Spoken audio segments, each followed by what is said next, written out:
Man, it feel good out here, man. Loving it, man. The fall is here.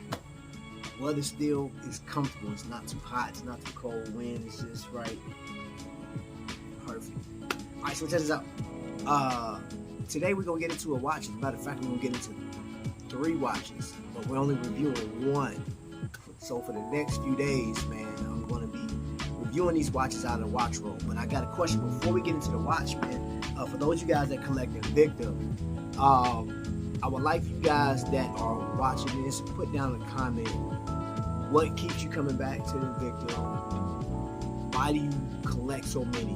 What is your favorite brand? Like, you know what I'm saying, or favorite series within Invicta lineup. We're gonna be talking about that over the next few watches that we review, and this is literally setting up for a 7-day review over the Subaqua Noma series. All right, so we're gonna dig in. This isn't gonna be your average flame review, man. So hit that like.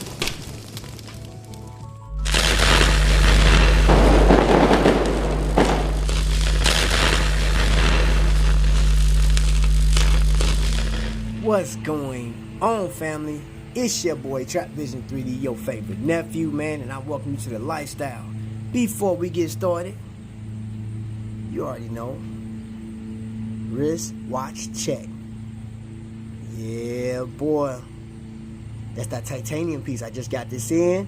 That is that soda bezel, beautiful timepiece. All right, let's jump into it. This right here is the black label Subaqua Specialty, SAS for short. Model number 34263, and this thing is pretty nice watch. Pretty nice watch, man. It's lighter than your average Invicta.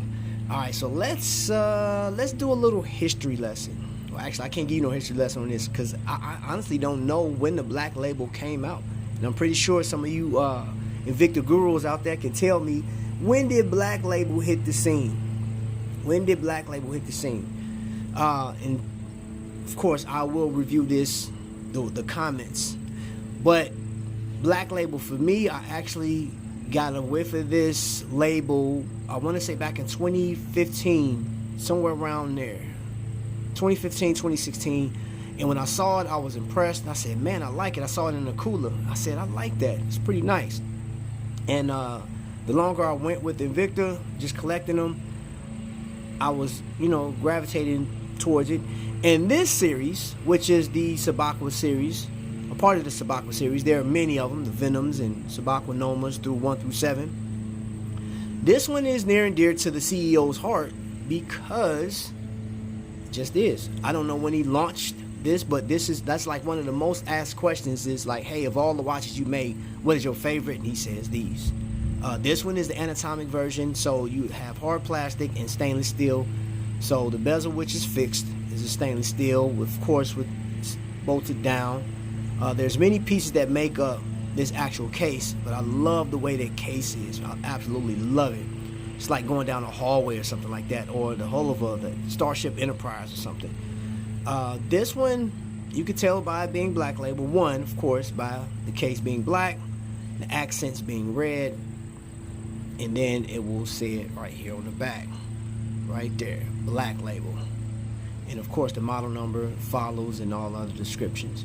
And I will say this, and hopefully this is a review, but it's also, I would love for the people that, create Invicta, or the CEO or people that work with Invicta, to see this, because this is a discussion that we had with other collectors, is on your more premier watches, premium watches, we would love to see the engraved case back come back instead of the ink. I would love to see that on more, especially all the Subaquas. Honestly, I think that would be a nice touch. But as far as this watch is concerned, the overall appearance, you have a 52 millimeter case, and this thing is about 18 millimeters thick. Has screw down functions, right? You can see there, A button and the B button. And of course the crown, the screw down, you can tell. See that yellow? Once you see that yellow, it's opened up. So yellow actually means caution, because if you don't, you jump in the water, yep, you're done. You are done. All right, and it's about 100 meters on this piece. Now, I've heard and seen online that some people refer to this watch as like Invicta's way or nod towards the G-Shock.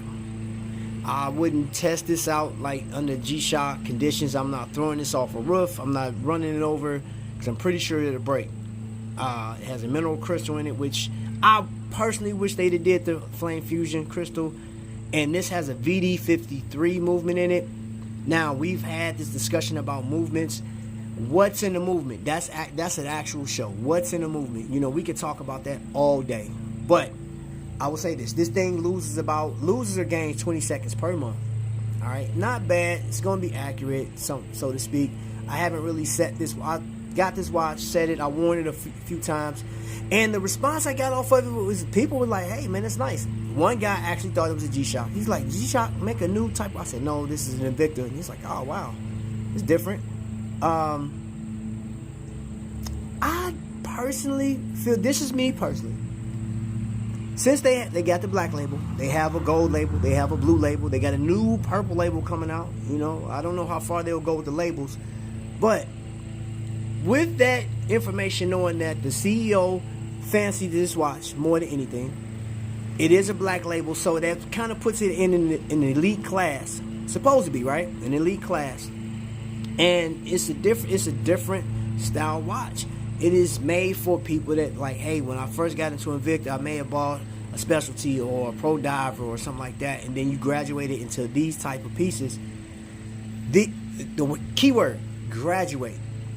I feel that it didn't fulfill the legacy, man. It's not really, I'm like, it's a nice watch, don't get me wrong. I dig it. That's why I bought it.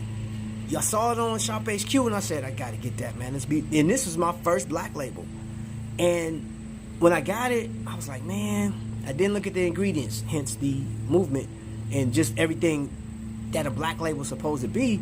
And I said, man, I should have waited for, if I was going to get the Quartz, I should have got the 8040N with the retro date up top and, you know, the big date at the bottom. I should have waited and just got the, you know, the heavier stainless steel piece and been happy with it. So, like now, and again, I paid $99, well, actually under $99 for this watch. When it launched, it was $199. And I said, nah, I can't do the $199. Aesthetically speaking, again, y'all, you know, it's a fixed bezel and it has a lot of features, a lot of ridges, lines, and, you know, these big bolts in it. It looks industrial. It looks sporty, but, you know, look, let you see what it looked like on my wrist, my right hand. It's comfortable. It is a very comfortable watch. You know, I have a 7-inch wrist, so, you know, of course, you can probably fit up to like a 9-inch in this thing. Translucent, you know, that's a part of the Anatomic design. You can see my hand on the other side of it. It doesn't have that, you know, Invicta has that patent where, you know, it does that. They should have put that on here, but they didn't. Quite flexible. You know, comes with the extra buckles, man. I'll tell you what, keep these things, like, just dip them in water. Keep them lubricated because they can get brittle. I had a few just break on me recently. So overall, I mean, even when the light hits it, if you're in the sun and light hits it, this shines up like crazy. You can tell I'm in the shade.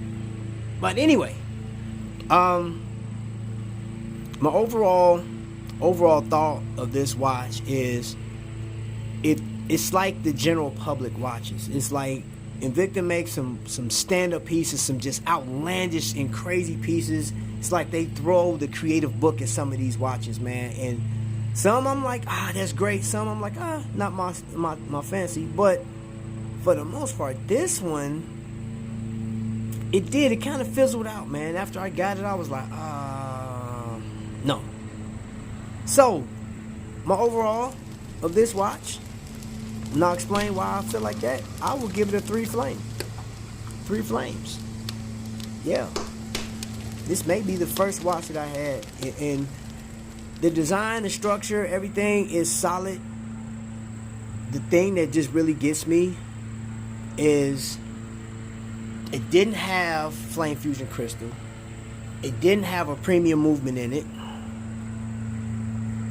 It just didn't grasp me. And there were I just felt like even down to the strap, It didn't give like that reserve feel, and this should be a reserve timepiece because it's black label. Even those, like, okay, the badging, you know, with the second hand. Of course, this thing has chronograph, you know, and you can track elapsed time, and it will be, you know, because this is more of like a sports watch, but it's black label. And I'm like, this should be reserved, man. This thing should be over the top, and I will pay for over the top. I will pay for the premium. People will pay for the premium. Case in point, when A.L. Lalo launched the diamond piece with his name signature on the back of this thing, I can't remember the diamond count on it, but that watch went for dang near $9,000, and there were like 74 of them in production that was made. One person bought two, if not two. I think two people bought two of them. It's almost 20 grand. So I know there's a customer for everything. And if you love Anatomics, this will be your watch. But if you've never purchased a black label and you've like, hey, well, I seen this one, this is inexpensive, I can get into it, I'm going to tell you, hold off. Wait to see what they have coming up, or try to buy from, you know, secondary market from another collector that has. If you're going to get a Quartz movement, get the 8040N model. Even if you can find a Z60, which I still, even that one, I'm like, premier. This supposed to be premium. So the blue label, the platinum, the purple, all of these labels that they have, Invicta, I really want them to put that, you know, like, this is your crown jewel, and I want it to be treated as such. So that's my main reason for giving this a 3 out of 5 flame, man. So family, y'all let me know. I know some people may disagree with my overall, but that's just my opinion. You know, you decide for yourself if that's what you want to do. If you do get this, if you pay more than $100 for it, I'll tell you not to. I'll tell you not to. I mean, if you do go over $100, $119 with shipping, maybe, but nothing more than that. So, family, that's my verdict. And until the next lightning strike, family, y'all be blessed.